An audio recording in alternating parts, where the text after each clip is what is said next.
right, good morning, everybody. Would you please stand and worship with us?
CrossPointe, you can go ahead and take a seat.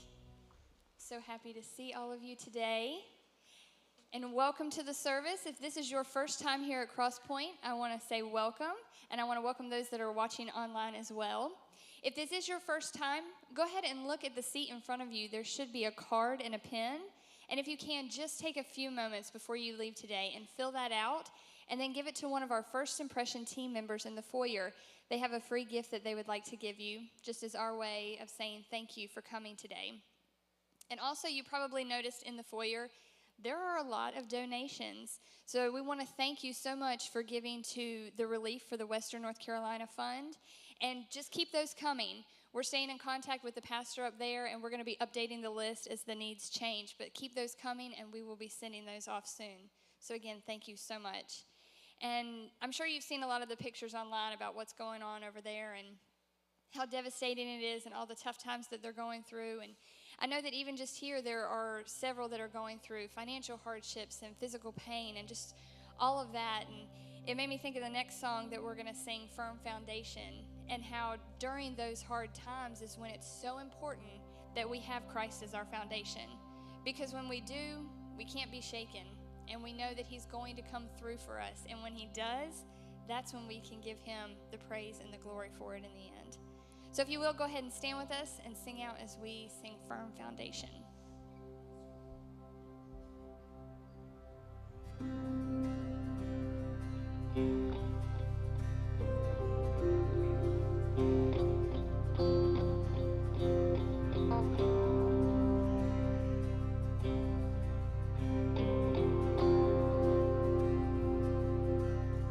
Christ is my firm foundation, the rock on which I stand when everything around me is shaken. I've never been more glad that I put my faith in Jesus, 'cause he's never let me down. He's faithful through generations. So why would he fail now? He won't.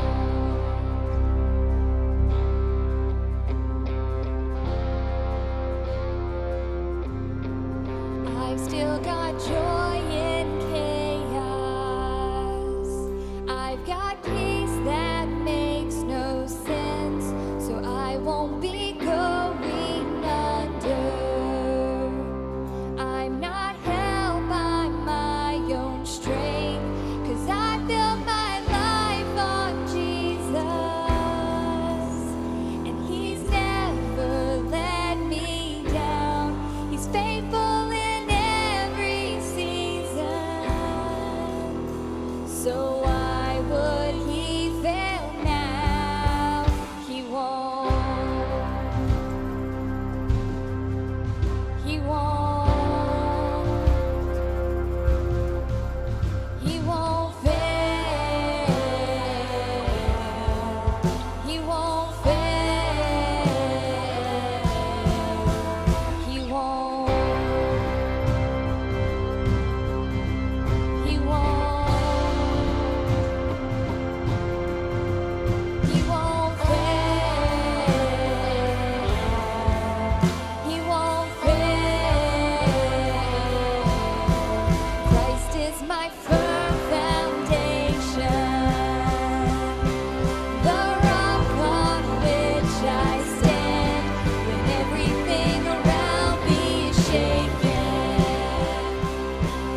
on you. I'm safe with you. I'm gonna make it through. And came the wind, blew, and my house was built on you. I'm safe with you. I'm gonna make it through. Rain came, wind blew, and my house was built on you. I'm safe with you. I'm gonna make it through. I'm gonna make it through. 'Cause I'm standing strong on you. I'm gonna make it through. 'Cause my house is built on you. Christ is my firm foundation, the rock on which I stand when everything around me is shaken. I've never been more glad that I put my faith in Jesus. 'Cause He's never let me down.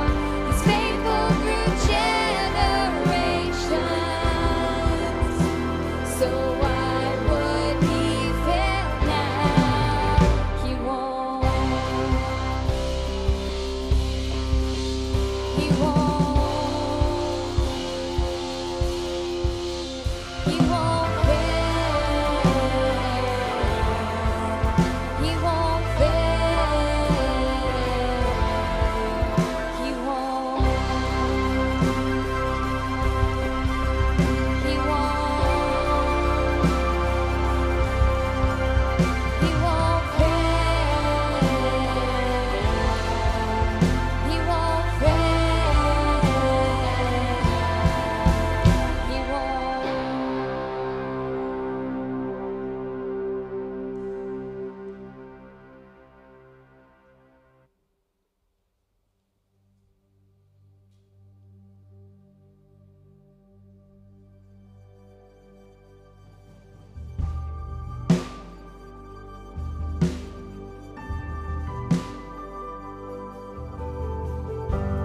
Here is where I lay it down, every burden, every crown. This is my surrender. This is my surrender. Here is where I lay it down, every lie and every doubt. This is my surrender. And I will make room for you to do whatever you want to do whatever you want to. And I will make room for you to do whatever you want to do whatever you want to. Here is where I lay it down, every burden, every crown. This is my surrender. This is my surrender. Here is where I lay it down, every lie and every doubt. This is my surrender. I will make room for you to do whatever you want to do whatever you want to. And I will make room for you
This is my surrender.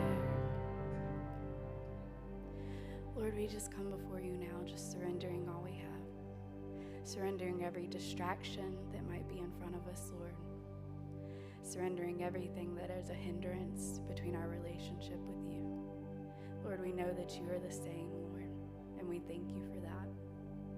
We just ask that you come before us now as we make room for you, Lord. Amen. You may be seated.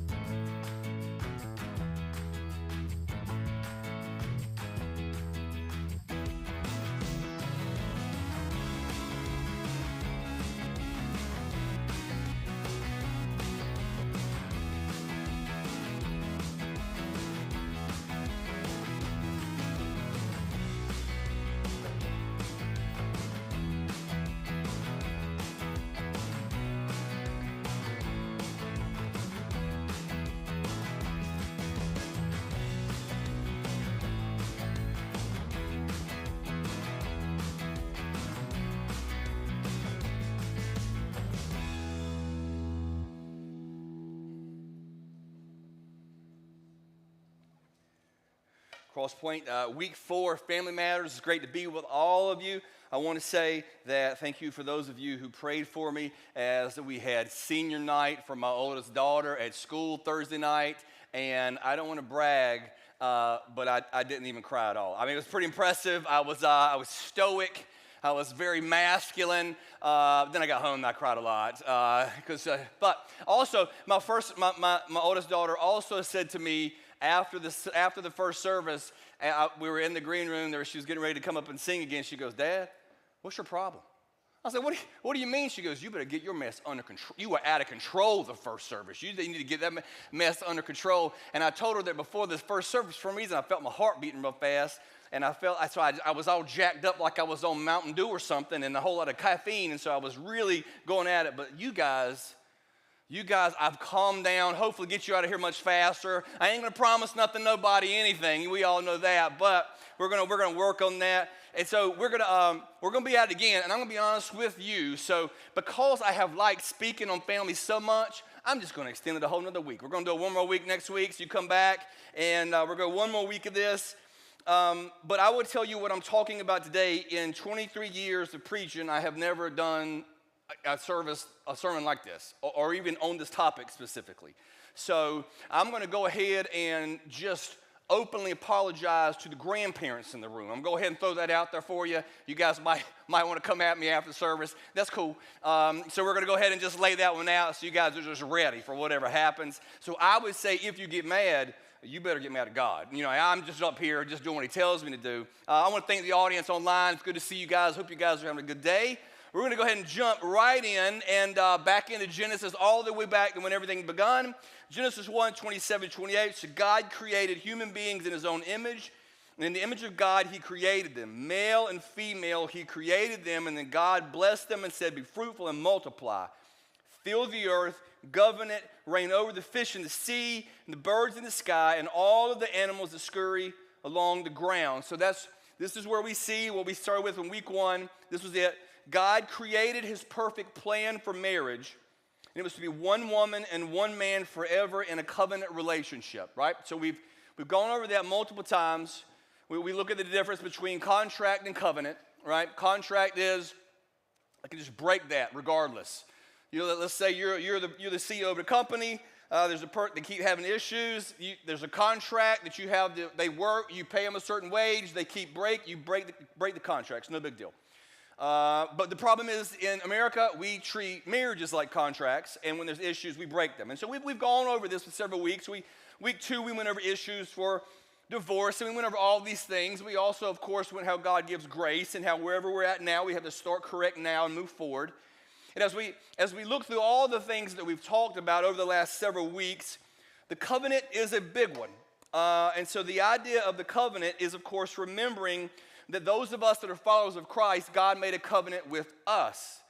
And do you know how many times I have turned my back on God, I have sinned, I have done something I should not do, and God didn't go, "You're done." You're out of here. He didn't break the contract because it's not a contract. We're under a covenant. So no matter what I do, God still holds on to me because he loves me. I'm chosen. I'm his. Now, as we think of that in marriage, we look at the idea of how things work. We talked about this last week. We talked about the average divorce rate for Americans is between 40 and 50%. The average divorce rate for an arranged marriage is 4%. You would think that would be radically different. Now, I also learned another statistic last week that really blew my mind. It's from a couple in our church. And he knew the statistic because this is something that he deals with. He came to me and said, do you know the divorce rate for couples who have a child that has a disability? I said, I have no idea. And he looked that up. He goes, it's over 80%. And so, because of the stress that it puts upon a family. So I know there are an incredible amount of stresses put on family. We'll see that today. And as we look at families all in general, I want you to see this idea. The idea is what happens. And I told you this Western idea of dating, which we have all been taught since we were young, right?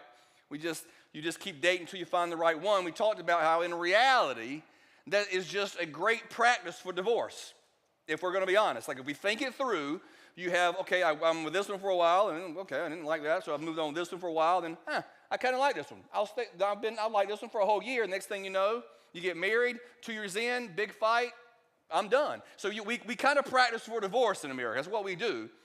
And because we don't really understand the concept of full commitment and covenant and what you got to work through some serious junk sometimes to get to where you need to go.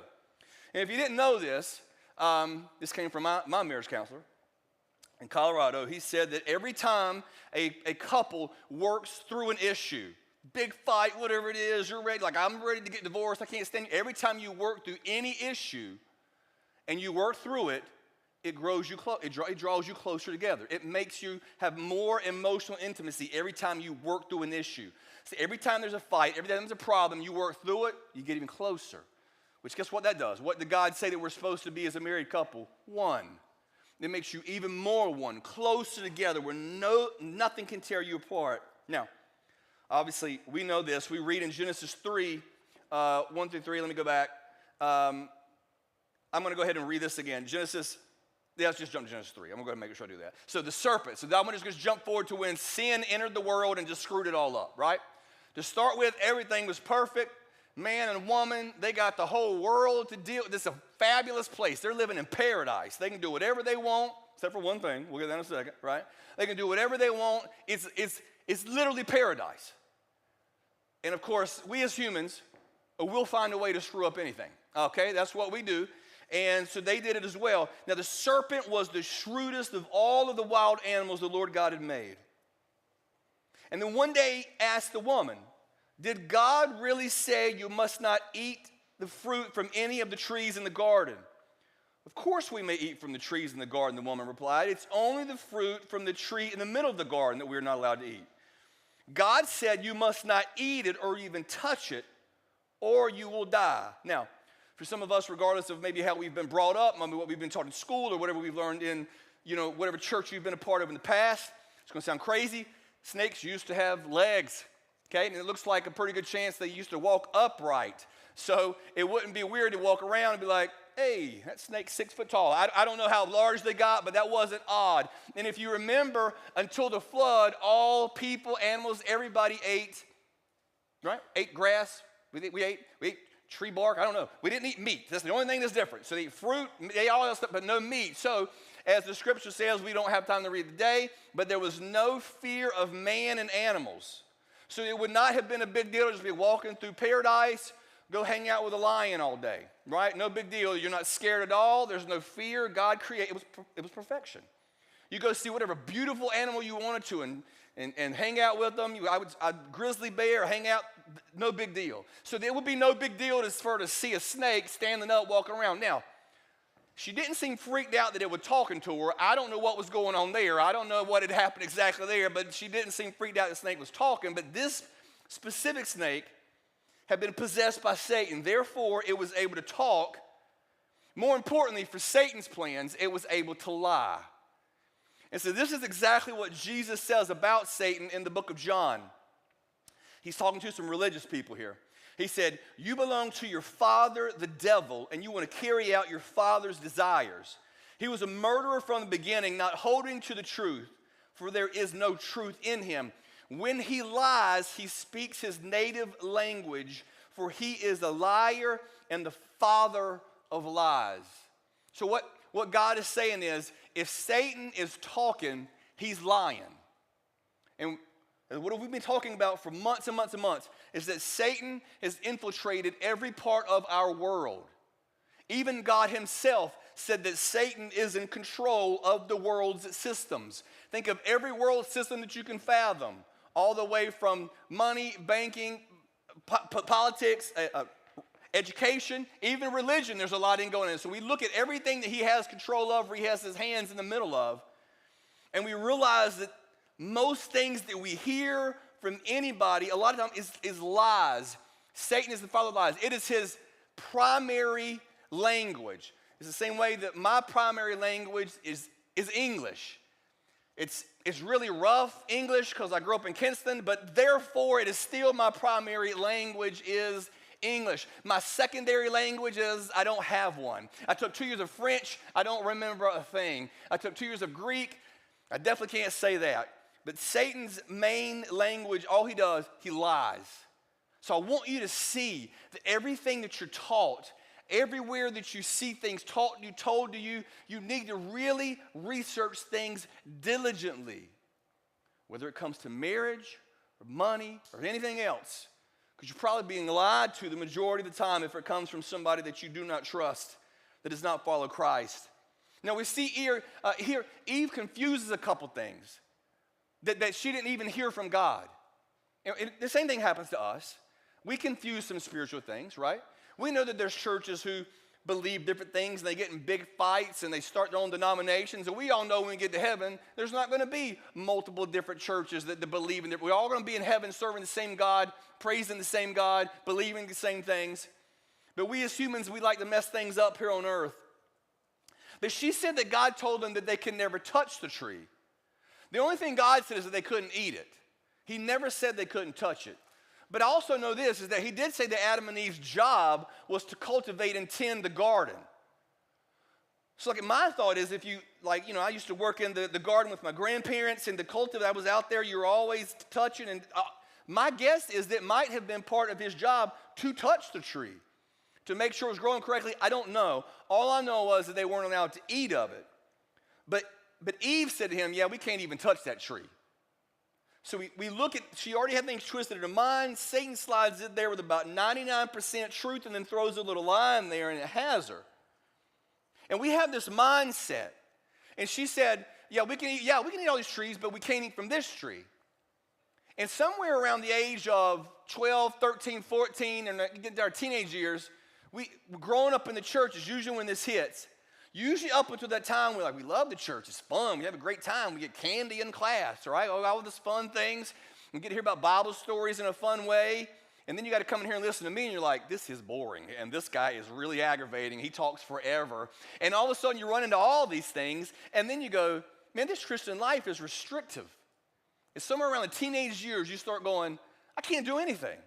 All my friends get to do everything, but the preacher stands up every week and tells me everything that's a sin.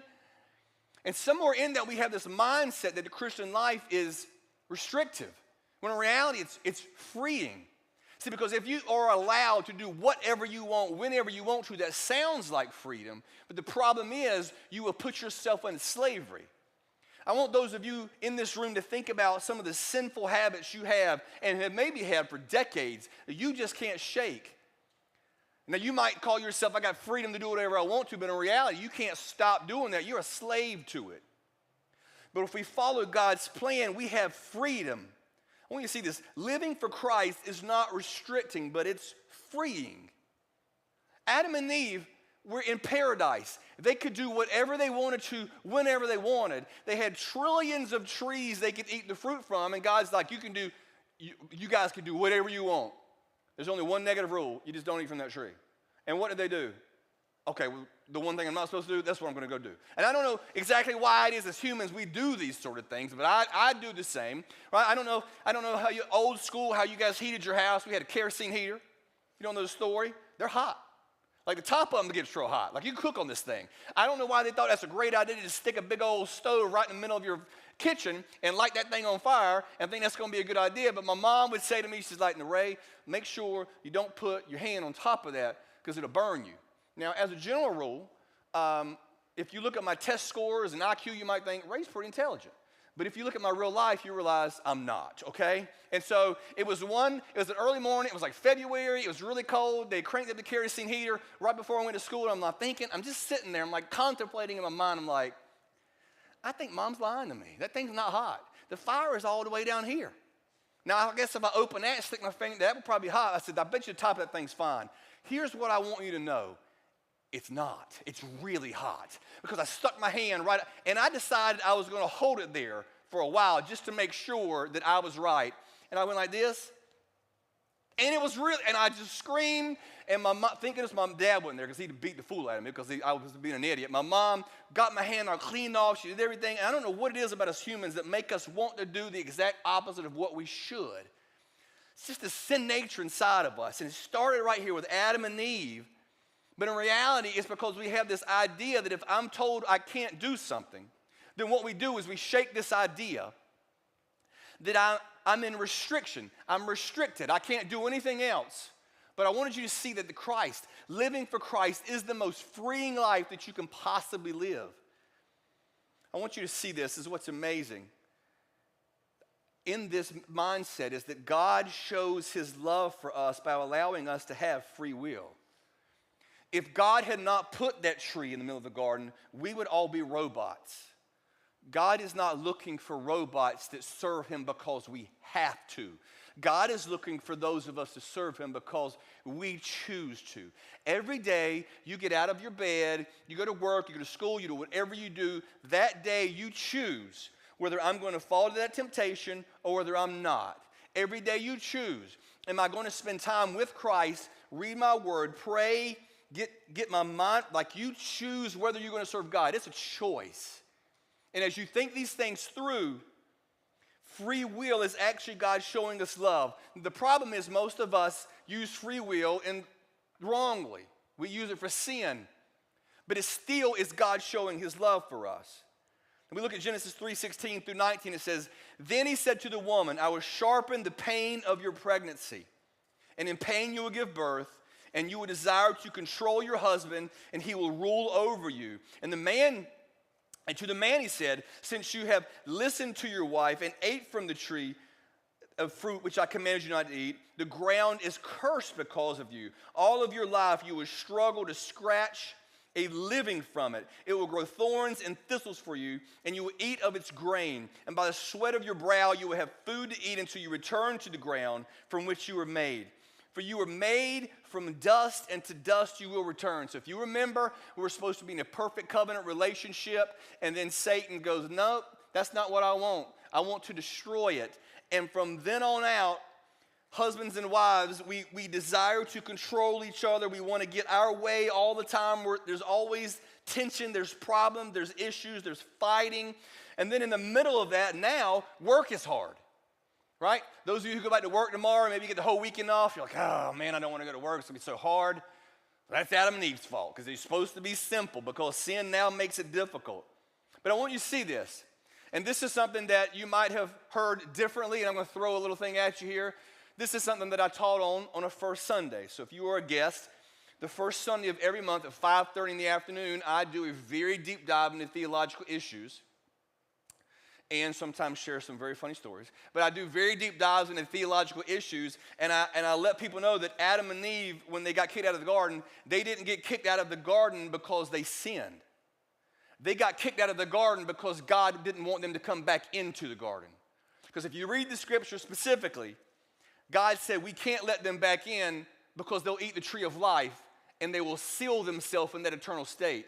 So they had put themselves in an eternal state of damnation from their sin, and God did not want to let them back in to eat that tree of life because that would seal them eternally in that damned state, and they would never have a chance to get back out into the glorious grace of God. And so if you look this through, which is, if you study like some end time stuff, the first thing we do when we step into heaven is we will eat from the tree of life and seal ourselves in the perfect eternal state.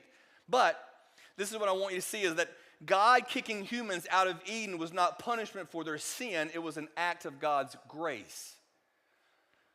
I can only imagine that Adam and Eve are upset. They got to leave paradise. They got to work real hard. They got to toil and plant and dig, and they're sweating and they're working hard. And pain birth is really painful, and life is now tough when life was paradise.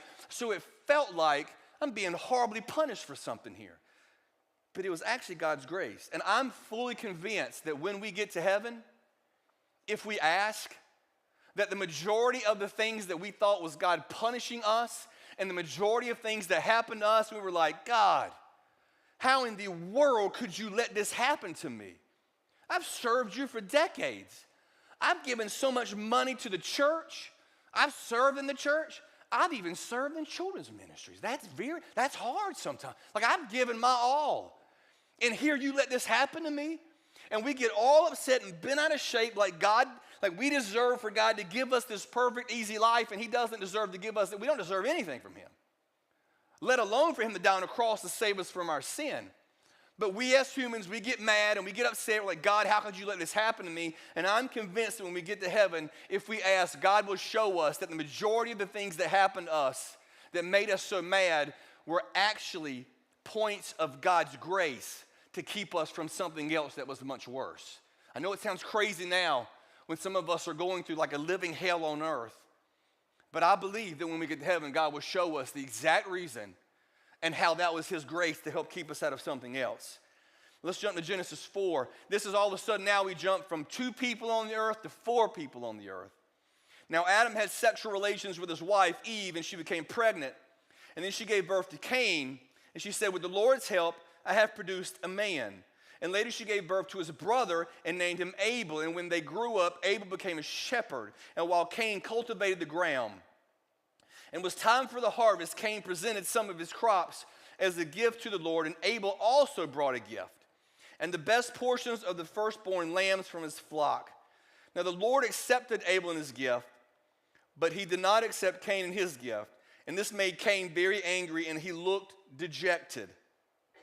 And we're not given any indication of how long it was before Cain and Abel, like how long of a time that was.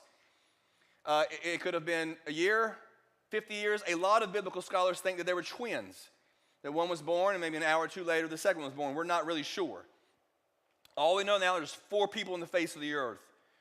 Genesis 4, 6, and 7, God confronted Cain about his anger. And he said, why are you so angry, the Lord asked Cain. Why do you look so dejected? You will be accepted if you do what is right, but if you refuse to do what is right, then watch out. Sin is crouching at the door, eager to control you, but you must subdue it and be its master. Now, this specific part has nothing to do with family relationships, but I want you to hear this next statement. Sin is always waiting for a vulnerable moment in our lives to attack us. Always. And I don't know when you're vulnerable.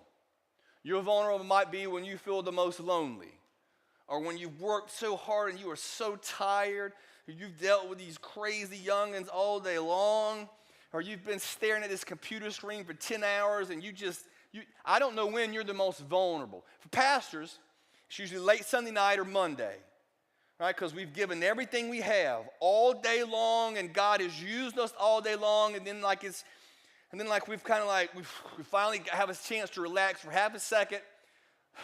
But then I open up my emails on Monday morning and my phone, and I got 47 million things all of a sudden. But before any of that happens, pastors have a moment of vulnerability. I don't know when yours is. All of us have moments when we're more vulnerable than other times. And that is the very moment that Satan is just sitting there going, okay, I know that Ray is almost there. He's almost vulnerable enough. I'm coming after him. And he does the same to you. He's always waiting for you to be vulnerable because he thinks he can catch you at that moment. That is why we need to always be ready. As God said, you must subdue it and be its master. Let's jump to Genesis 4:8. One day Cain suggested to his brother, let's go out into the fields. And while they were in the field, Cain attacked his brother Abel, and he killed him. I don't know what it must have been like for Adam and Eve to have one of their sons murder their other son. And do you see it only took humans, 4 humans on the face of the earth before we're killing people? That's how wicked we are. That is really what's inside of us. That is why if we don't have the Holy Spirit guiding us and using, like we can do some really dumb things. 4 humans on the earth, now there's 3. And as you look at this, he killed his own brother. And this is what I want you to see, is that sin is at work constantly in every godly relationship you have trying to destroy it. Every godly relationship you have, God is trying to fix it, but Satan is always working to destroy it. Now let's throw this. If it's not a godly relationship, then Satan is not going to try to destroy that. He's going to try to make it better.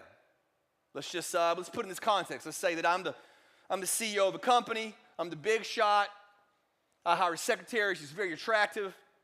And so I just air all of my grievances about my home and my kids and my wife to this secretary. We get a little too close. Maybe we start flirting a little too much. Satan's not going to break that one up. That's when Satan wants to keep moving forward as he continues to damage a marriage. But the godly relationships we have, the marriage relationships we have, family relationships we have, children, grandchildren, these are the relationships that Satan wants to destroy. And if you don't believe me, just look around, right? And see how many families are being ripped to shreds because of the sins inside of people's hearts and their minds and what they do to family. Now, if you read farther, you will see that the earth's population exploded. It didn't take many decades before there was well over 1 million people on the face of the earth. Most scholars believe from biblical evidence and archaeological finds that most couples have between 20 and 30 children. Now, I can't fathom that one. That one frightens me, okay? So the 2 I got is about all I can handle. For those of you who have more, that's awesome. Can you imagine being like 104 and being like, oh, number 31's born? That's all. I can't imagine being like 120 teaching a kid how to drive. I don't want to deal with any. That's a lot to have to deal with. But the population exploded. So if you read the rest of the Old Testament, I want to show you what you see. You don't see beauty and fancy. You don't see perfectness. You don't see any of that. You see a lot of in-laws. You see a lot of remarriages, you see a lot of divorces, you see a lot of broken homes, you see a lot of torn up, destroyed children, you see a lot of incest, you see a lot of rape, you see absolute bottom of society, what happens when sin gets inside of people. And that's what we see happening when we don't follow God's way of doing things. And all of us in this room, all of us watching online, you are literally 2 or 3 decisions in your life from destroying your life and your families. We're all capable of it at any moment, which is why we have to do things the way that God tells us to do it. Now, let's jump to the children for a second. This is most parents' favorite verse in the entire Bible. Here it goes.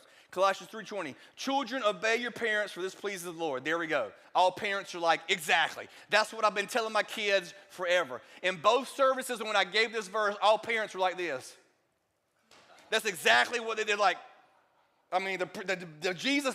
So I feel that verse is very important. And here's what I want you to see. So this is not a gray area. We don't have these great debates between me and other pastors. Should people obey their parents? Should little children? We don't have that one. This is the commandment. It is a command by God for children to obey their parents. That's a command. The only time that would be wrong for a child to obey their parent is if their parent is asking them to do something against what God would want them to do. If their parents are specifically asking them to sin, and we know, sadly, there are parents who do some very wicked things. We're not going to get into it, but that would be a time that a child can be like, no, and hopefully get out of the situation, and hopefully the parents go to jail. But that's another subject. Now, here's what I want you to see, and this is where we're going to start accidentally ruffling some feathers, okay? Of some people in the room. And there is a difference between obeying your parents and honoring your parents. So I want you to see that difference. There's a massive difference between honoring and obeying. the Bible specifically tells us to do both. It's a command. Children, obey your parents. But it also talks about honoring your parents. See, you should always show honor to your parents, but there comes a time when you do not have to obey or listen to them. With that, all of us people that might have grandkids, now all of a sudden we just bristled up a little bit. Or we got kids who are grown, got their own jobs, living on their own, and we still want to exercise our authority over our children. We don't have that any longer. And so as we take this farther down the road, when you leave the house or get married, you still love and honor your parents, but you don't have to obey them. Okay? You don't have to obey them. And we'll get into a little bit farther why. And let's look at the married part of it. We talked about this in week 1 or 2. When you get married, you are not joining two families together. You are creating your own. This is something that we have gotten wrong over and over again. You will hear pastors go, if they're marrying somebody today, we're not joining two families. There are two families, but the Bible specifically says that the man and woman, they leave their mother and father and they become one. You're creating a new family, which creates their own traditions, their own rules, their own way that they do family. Now, hopefully, we have trained, disciplined, and raised them well enough that they do things correctly, but a lot of times, you know what happens, as we've talked about, you might have grown kids, they might have already started having their own kids. They do some dumb stuff, and they do things that tear your heart apart because sin gets inside of them and they make wrong decisions. You pray for them, you do everything, but you don't have authority over them anymore.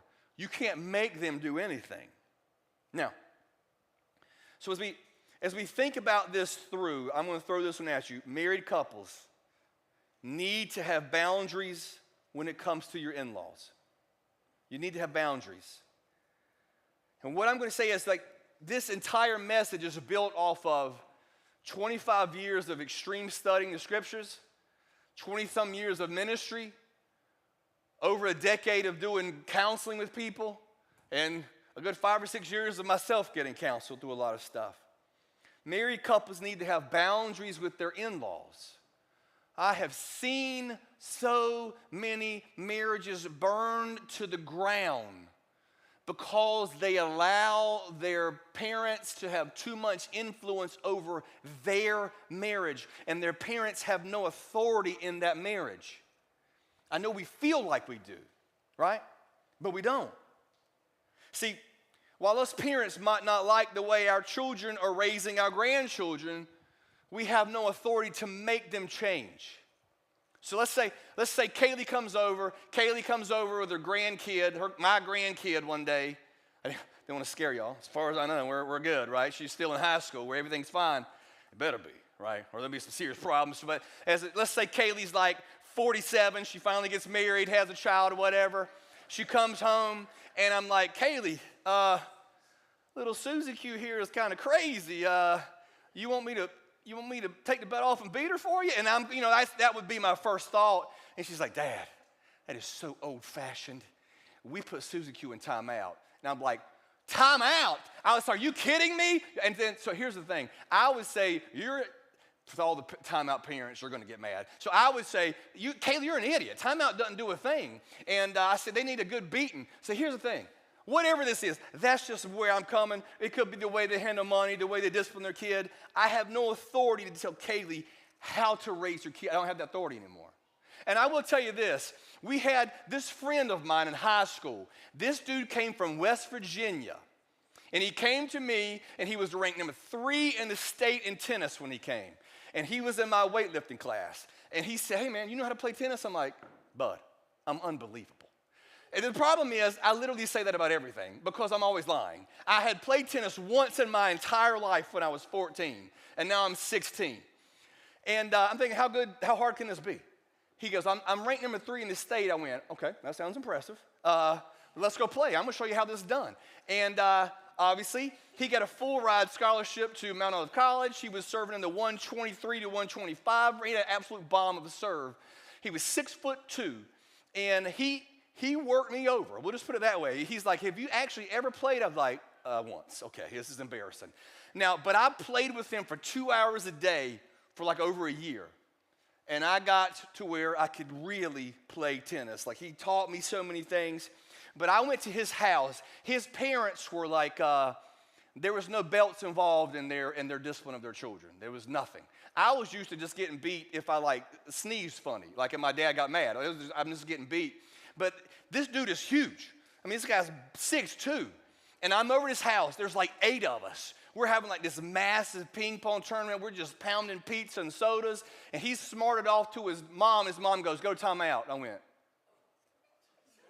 timeout? So there's like 10 of us grown dudes. We're like a bunch of 16-year-olds. We're like, are you timeout? My man is 6'2". He's like, Mom, my friends are here. She's like, timeout. This idiot goes and walks and he sticks his nose in the corner. He's 6'2", 215 pounds. He's like this. And I'm looking, I'm like, guys, this is ridiculous. I said, let's go play with. So I am like kicking him in the tail. I'm like kicking him off the wall. I'm smacking his side. I shouldn't do these things. I don't know Jesus yet. I do whatever I want to do. And so I'm just having fun with this kid. Let me tell you, this was one of the most wicked kids I had ever met in my life. I would tell you that timeout did nothing to ever make this kid's heart change. Nothing. But you do what you want to do. I'm just telling you a funny story along with a lot of different things. But I have no authority to tell Kaylee how to raise her children. Let's say this. Let's say that your kids have gone to your house every year for Thanksgiving, but now they call and like, Mom, I think this year for Thanksgiving, we're going to go to my wife's place, and I know it's like it's Christmas. You're like, I know it's our first kid we've ever had. You want them to come over for the first Christmas, but we're actually going to have Christmas at our house, and then we're going on a trip. And here's the thing. You're like, but you've come to my house for like 40 years. You don't have authority to tell them what to do any longer. You don't show up at their house unannounced. You have no authority in their lives anymore. Should they honor and love you? 100%. But they do not have to do what you say. And they make their own rules and their own plans. Why? Because they are their own family now. They make their own rules, do things the way they want to. So when we jump to marital arguments, let's just act like we don't have those, right? So if I was to say, how many people married in here have arguments? People would be like, no, my marriage is perfect, Ray. You're the only one in the room that has a non-perfect marriage. And so I know you're all lying because I talk to you guys a lot during the week. So let's say, and here's the thing, if you actually do not ever argue, then probably what has happened is you're not one anymore and you're just roommates. And all you do is pay bills, and that's all you do. But if you are still trying to work on your marriage and you're trying to be one and you're still passionate people who care about life, you're going to have some issues. That's just life. You're going to have some problems. You're going to have some disagreements. And these next several verses kind of show you some ideas on this, and then we'll really jump into some fun. Proverbs 25:9, when arguing with your neighbor, don't betray another person's secret, because others may accuse you of gossip, and you will never regain your good reputation. This is kind of showing, once again, be careful of who you air things with, okay? Proverbs 21:23, watch your tongue and keep your mouth shut, and you will stay out of trouble. Just a quick point of contention here. If we could follow this one verse in the entire Bible, just this one, it would change most of our lives if we could just learn to keep our mouth shut. However, we cannot, and so we get in trouble. But then we got Proverbs 20:19. A gossip goes around telling secrets, so don't hang around with chatterers. All of these verses and many more point to this. You need to set boundaries about who you will talk to about marital issues. You have got to set boundaries about who you will talk to about your marital issues. The same scenario I gave you before, there is no way in the world I should be sharing my marital issues with my secretary. That is a dumb move. As you think this through, who should I share it with? I will tell you the two people you should never, ever, ever share anything about marriage problems. Never share marital problems with your parents, ever.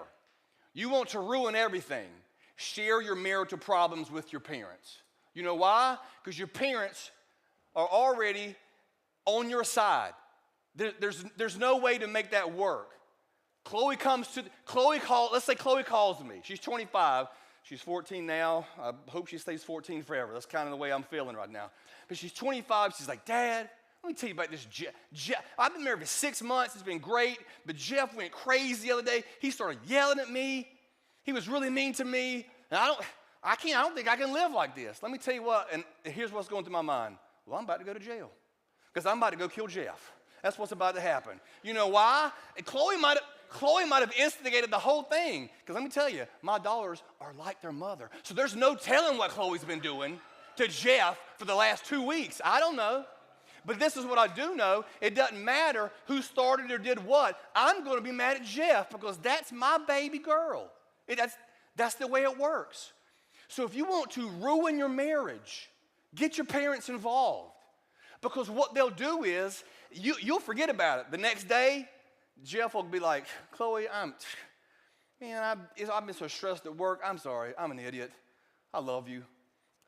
Here's some diamonds. I don't know, whatever, he's feeling like doing that day, some flowers. And then Chloe forgets about it.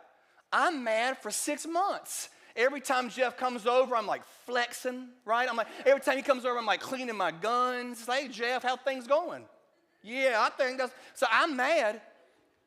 He don't have a clue why I'm mad. I'll tell you why. It's because they got me involved in the marriage, and that's somewhere I have no jurisdiction in their marriage. Don't even go to your parents for advice. See, look, we're having this argument. Don't. Because you will accidentally poison your parents' brain towards your spouse. And you'll forget about it, but your parents will not. They will keep on in their mind. Every time you come around, you say anything negative, they're like, you shouldn't have married that person. It will stay in their brain. Do not share your marital problems with your parents.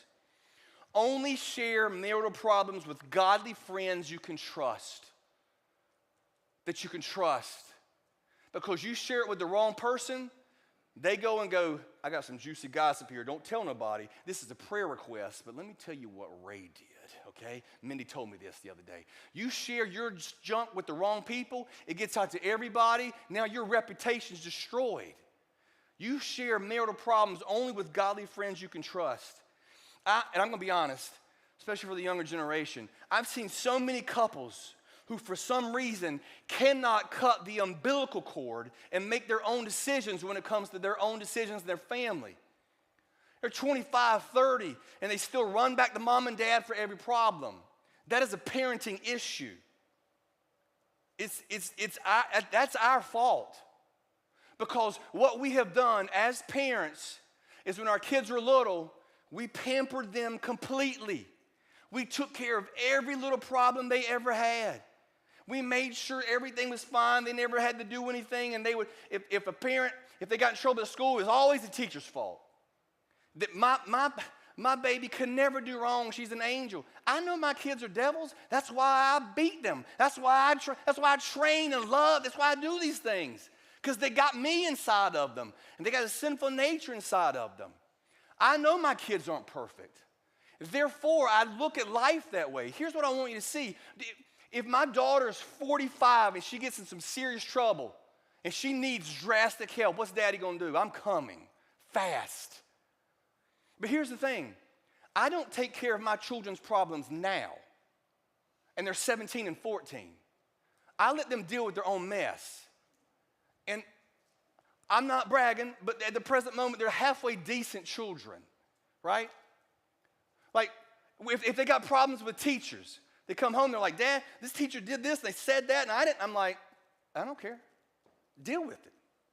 You're half grown, right? If I just start dealing with every single problem and take care of all their problems now, when they get 25 and 30, they're not going to know how to do life. They're going to be 30 but still have the mind of a 15-year-old that mom and dad need to sweep in and take care of everything. So I don't take care of my teenage kids' problems now. They deal with issues at school by themselves. They would do with the issues by themselves. I had one time I had to get involved. And I had to go talk to the principal. And my wife was very worried because I can be aggressive, okay? That's just an accidental problem I have. I had my father that way, and I grew up in Kinston. It's a double whammy. And I went, but I wanted to look as least aggressive as possible. So I actually had a cup of tea, no joke, with like the little leaf thing hanging out. So I looked as least manly as possible. And I'm sitting in his office, laid back calmly. I'm like, I understand that, principal. Let me throw this one at you. Sipping it. Like, I don't drink tea. I'm doing this to look calm so I didn't come across like I'm about to beat you up. This dude was bigger than me. He came to my wife later that day and goes, your husband came to talk to me today, and I'm going to be honest with you, he scared me. He's very aggressive. I was like, I was drinking tea the whole time. I was trying not to be aggressive. So only one time in my life has I taken care of my kid's problem, but it's because the teachers came to me, and I took care of it. Parents, listen very close to me. Do not take care of every problem your child has. I know you're mad. I know you're mad at the kid and the parent. If it's dangerous, take care of it. But if you can let your kids have a little bit of leeway to fix their own problems, they will be stronger adults because of that. Kaylee's 17. Honest to goodness, I would let her run a business right now. Like, she's way smarter than I've ever been. You can ask my board. If I died tomorrow, she could run the church twice as good as I can. She's smarter than me. Why? I just think God blessed her, and I let her solve her own issues. Parents, please do not do everything for your child, or they will stay a child the rest of their life. Think that one through. What do you want your children to be like? And I've seen several marriages burn to the ground because parents did not know the lane to stay in. We had one set of parents pulling the kid this way, another pulling this way. They're supposed to be married as one, but they kept calling mama when there's a problem. The other one would call mama when there's a problem. And so then the in-laws started hating the other in-laws. And I've watched several divorces happen for that reason. If you are in this room and you're grown up, cut the umbilical cord from your parents. Take care of your own problems if it's at all possible. Keep your marriage to yourself and to godly people you can trust. Don't just go blab it around to anybody. And as we take this in-laws, by all means, I hope and I pray that you have a relationship with your grandchildren, and I hope it's great, and I hope it's phenomenal. However, this is what I see, is that some parents can't let go of their children. They just can't. Their kids are 30, having children, having careers, and you still look at them, they're just still your little baby, and you got to take care of them and parent. You got to let go. This hit me hard Thursday. I mean, I had the bouquet of flowers for Kaylee. I had the big old balloons. I had to stand up in front of the whole school, and I seen her walk up there, and she's so grown looking, but she still looked like a little 1.5-year-old blonde little Kaylee saying, Dad, like she still looked like my precious little baby girl, but she's not. She's now getting close to being a grown-up. I got to change the way I do things. And what I watch is some parents can't let go of their children, and in the process, you stifle your children's emotional growth, and they can't handle life on their own. It's called prolonged adolescence. So we got 30-year-olds that can't keep a job, and all they want to do is play video games all day. It's because they were not allowed to handle their own problems. Grandparents, I hope you're blessed to be in your grandchild's life, but here's what I want to say to you. You are not in your kids, you're not in their lives just to have fun and to give them candy. You're to be teaching them about Jesus, right? Grandparents, I got on the retired people a long time ago, like 6 months ago. I hammered you guys really hard. My apologies. Bobby, right? So my apologies on that one. You get retired, you're like, whew, I ain't doing nothing the rest of my life. I'm just rolling. No. Now you got way more time to read the Bible, way more time to pray, way more time to get into kingdom. Find something in the kingdom you can do. And this is not the time to just give your kids a lot of sugar and give them back to mom and dad. Do that, right? Keep giving them a ton of sugar but teach them about Christ. That's your job. You never quit teaching your lineage about Jesus. Deuteronomy 4:9, but watch out, be careful, never to forget what you yourself have seen. Do not let these memories escape from your mind as long as you live, and be sure to pass them on to your children and your grandchildren. You keep teaching your children and your grandchildren about Christ. You don't have authority. Let's say your kids won't take your grandkids to church. You can't make them, but you can ask them. If you live near them, hey, can I take the grandkids to church? Like, do what you can. Keep teaching them about Christ. And this one's going to hit hard, but I want you in-laws to just understand this. In-laws, instead of complaining about your child's spouse, pray for the family. That's hard.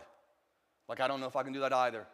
But instead of just constantly complaining about your child's spouse, complaining to your child about their spouse, how about you just pray for them?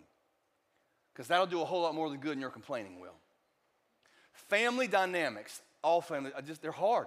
Family dynamics are complicated. But with God as our focus, it can be as fulfilling as God created it to be. Parents, here's the thing. Me included. All of us have made mistakes. Grandparents, we've all made mistakes. Parents in this room who've making mistakes. You're making mistakes now. That's what we do. There's not like a perfect book except for the scripture telling us how to do things, but sometimes we don't follow it correctly. And here's what I would say. If you are a parent in this room and you've made big mistakes like I have, from this moment on, do things correctly.